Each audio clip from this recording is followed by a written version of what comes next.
안녕하세요. 여러분들의 주식 멘토, 주식 스윙맨 정인호 인사드리겠습니다. 오늘 시간도 여러분들이 일일이 찾아보기 힘든 경제 뉴스와 주식 정보들 제가 요약해서 전달 드릴 테니까 여러분들은 구독하시고 영상 편히 보시면서 투자 대응해 가시면 되겠습니다. 오늘 같이 살펴볼 종목은 한미약품이 되겠는데요. 2024년 제약바이오 종목들에 대한 기대감이 서서히 올라오고 있잖아요. 한미약품도 이를 반영해서 12월달 주가도 좋긴 했지만 2024년 역시 큰 성장을 기대할 수 있는 한 해가 될 수 있겠습니다. 그래서 제약바이오 종목 볼 때 한미약품 절대 좀 빼놓으시면 안 되는 아주 주요한 종목이 될 텐데요. 어떻게 보고 접근해야 될지 오늘 시간 말씀을 좀 드리도록 하겠습니다. 한미약품 같은 경우에는 2015년이 상당한 도약의 시기였습니다. 그 전까지는 보통 흔한 그냥 옛날 제약사로 기억되고 있다가 이제 이때 기술 수출을 처음으로 대규모 기술 수출을 성공시키면서 관련된 주가는 10배 넘게 급등을 보이기도 했습니다. 다만 이 부분이 좀 많이 선반영이 됐었죠. 아직까지 우리나라 이때 기술 수출이 어떤 의미인지 좀 과대하게 좀 받아들인 부분이 있기 때문에 이후 주가는 점진적으로 하락을 하면서 한편으로는 강한 바닥을 다진 시기이기도 했습니다. 그러면서 2019년부터 2023년까지 주가는 정말 긴 박스권을 만들고 있었는데요. 하지만 이 사이에도 한미약품은 그 안에 기업 가치는 꾸준히 끌어올리고 있었습니다. 기본적으로 R&D에 대해서는 뒤에서도 말씀드리겠지만 신약 파이프라인 역시 강화되고 있었고 이를 뒷받침해 줄 수 있는 실적 역시 단단하게 성장을 보여주고 있습니다. 우리나라 SK 바이오팜 같은 경우에도 내년에 엑스코프리를 바탕으로 시장 매출을 낼 수 있고 HLB 같은 경우에는 이제 신약에 대한 허가를 기다리고 있고 알테오젠은 아예 기술 이전이나 매각을 바라볼 수 있는 상황이지만 한미약품은 아예 탄탄한 매출 기반을 이미 만들었었어요. 이제 계량 복합 신약을 중심으로 접근을 했는데 그러면서 매출액이 꾸준히 성장을 했고 당기순이익도 어느새 1,200억 버는 회사에서 1,000억대로 안정적인 돈을 벌고 있는 회사로 변모를 했습니다. 즉 이 바탕에는 이 주가가 빠지지 않는 바탕에는 실적이 있었다라고 보시면 되겠고요. 여기에 이제 신약에 대한 기대감, 제약 바이오에 대한 밸류가 평가가 올라가는 2024년에는 40만 원대를 돌파하고 그 이상의 주가도 기대해 볼 수 있는 시점이다. 충분히 시가총액 한미약품도 7조, 8조까지 갈 수 있는 기업으로 보시면 되겠습니다. 단계적으로는 일단 시가총액 5조 원 부분 40만 원대를 돌파하는 모습 보면은 주가 상승할 수 있을 테니까 이 부분 돌파 여부 보시면서 대응해 가시면 되겠고요. 단기적으로는 약 34만 원, 33만 원 사이 구간까지 혹시나 눌러줄 때 조금 더 편안히 담아보실 수 있겠습니다. 그럼 한미약품이 왜 이렇게 실적을 쌓을 수 있었는지부터 조금 말씀을 드리면은 이게 제약바이오 주가를 볼 때 참 그 바탕되는 편안한 부분이 될 건데 계량 복합 신약을 선두적으로 개발을 하고 판매를 하고 있어요. 에소메절 같은 약을 처음에 개발을 했고 이후에는 아무잘탄 그리고 로스젯 같은 약까지 지속적으로 더욱더 잘 팔리는 이 복합 계량 신약을 만들어냈는데 특히 로스젯 같은 경우에는 해외에서도 반응이 나오는 고지혈증 치료제로 인정을 받고 있습니다. 이런 계량 복합 신약은 오리지널 의약품이 갖고 있는 단점, 오리지널 의약품의 처방에 대한 강도 이런 것들을 효율적으로 변형을 시킨 거거든요. 이를 통해 가지고 부작용 없이 치료를 하는 그런 약으로 평가받고 관련된 질병 시장을 좀 빠르게 파고 들어갈 수 있다라고 보시면 되겠습니다. 기존에 이제 고용량 스타틴 용법 같은 경우에는 근육통, 간손상, 당뇨 같은 부작용들이 나왔지만 로스젯 같은 경우에는 이런 부작용들을 해결하는 고지혈증 치료제로서 시장에서 인정을 받았고 상당히 빠른 매출 성장을 그래서 이뤄냈다. 라고 보시면 되겠습니다. 그래서 아스트라제네카나 머크사 같은 글로벌 빅파마 그리고 JW 중해제약의 핵심인 리바로 시리즈보다도 한미약품의 로스젯 매출이 빠르게 성장을 하고 있고 이를 뒷받침하는 암무잘탄, 에소메졸 등 다른 계약 신약까지 매출이 더해지면서 한미약품의 매출 성장은 크게 이루어졌다라고 보시면 되겠습니다.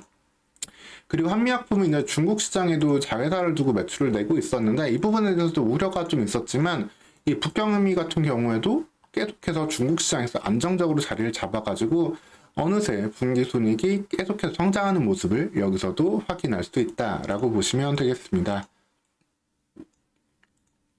즉 이렇게 안정적인 매출을 내는 한미약품은 단계적인 성장을 볼 수 있는데 여기에 근데 사실 제약바이오 기업들의 주가는 신약에 대한 기대감으로 사실 더욱더 올라갈 수 있잖아요. 그러면 궁금하신 건 한미약품이 그럼 어떤 신약을 해낼 수 있을까가 될 텐데 우선은 다양한 한미약품도 파이프라인을 가져가고 있습니다. 몽콜로지 쪽 파이프라인, 암에 대한 파이프라인도 있지만 핵심은 이 부분이 되겠습니다. 한미약품은 이제 에피노페그 듀타이드라는 이제 예전에 이제 당뇨 치료제로 사용을 연구를 했던 이 물질을 지금 이제 비알코올성 지방간염 그리고 비만 시장으로 활용을 하려고 하고 있는데요. 2023년 제약바이오 시장에서 가장 큰 화두가 바로 비만 치료제였잖아요. 비만 치료제가 기존의 당뇨 치료제로 사용하던 거를 비만 치료에도 효과를 보면서 이 부분을 활용을 하고 있는 건데 한미약품의 에피노페그 듀타이드 같은 경우도 이 부분으로도 연구가 되고 있습니다. 특히 머크사에다가 기술 이전을 했는데 국내에 대한 권리는 한미약품이 아직 갖고 있거든요. 국내 쪽 권리는 이를 통해 가지고 한미약품은 국내 시장에는 비만 쪽으로 국내 임상 3상 허가를 받았고 국내 비만 치료제 시장에 좀 빠르게 출시를 해서 관련된 매출도 1,000억 원 이상 좀 내기 위한 목표를 가지고 있다라고 보시면 되겠습니다.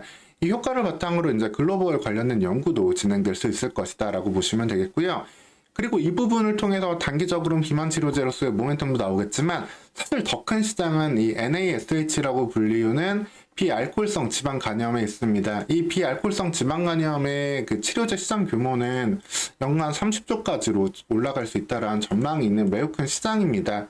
근데 이 비알코올성 지방 간염이 이제 음주와 상관없이 이제 중성 지방이 간에 쌓이는 그런 염증이 생기는 병이고 간경화로도 이어질 수 있는 좀 치명적인 질병이 될 수 있는데 이 약 같은 경우가 글로벌 빅파마들이 모두 다 개발에 실패한 상황이에요. 그 이유에 대해서는 쉽게 말씀드리면은 질병의 발생하는 원인이 너무 다양합니다.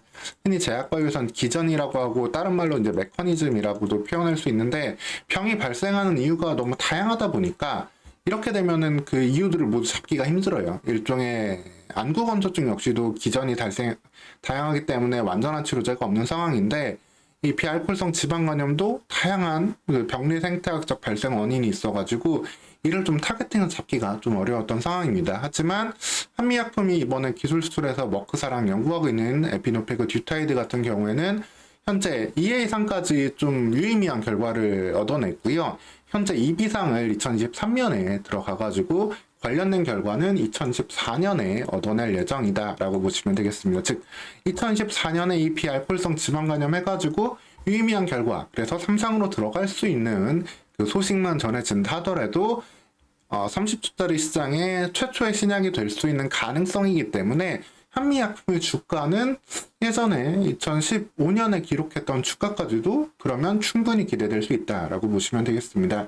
즉 한미약품은 기본적인 실적 그리고 국내 비만 치료제 관련된 모멘텀 등만 하더라도 40만 원대 주가는 충분히 올라갈 수 있고 비알코올성 지방 간염 그리고 다른 파이프라인의 연구 결과에 따라 가지고 충분히 2024년 57만 원 나가서 70만 원까지도 도전해 볼 수 있는 그런 시기다라고 여러분들은 좀 보시면 되겠습니다.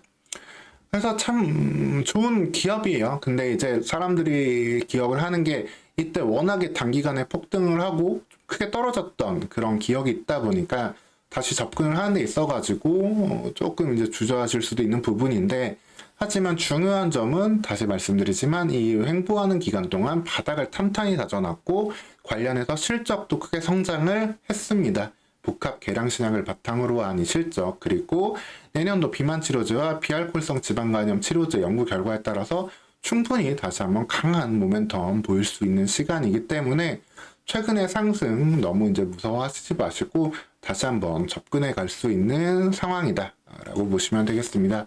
이후에도 다른 파이프라인에 대해서도 어떤 성과가 있는지 계속해서 챙겨보면서 영상으로 말씀드릴 테니까요. 여러분들은 구독하시고 영상 편히 보시면서 투자 대응해 가시면 되겠습니다. 오늘 시간도 영상 시청해 주셔서 감사합니다.